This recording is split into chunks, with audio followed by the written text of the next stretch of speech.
Magandang araw po sa inyong lahat.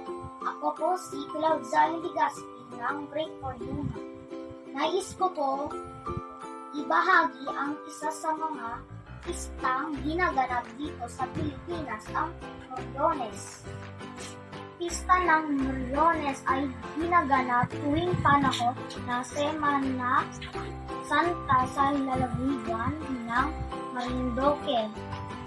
Pinagdiriwang ito upang sariwain ang mga paghihirap at kamatayan ni Kristo. Ang salitang Moriones naman ay hanggo.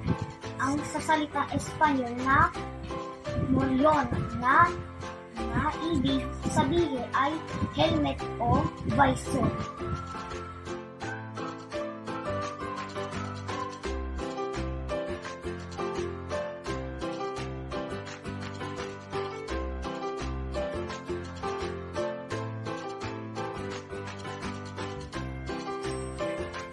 Maraming salamat po sa panunood tungkol sa pagdiriwang ng Moriones Festival sa aking blog.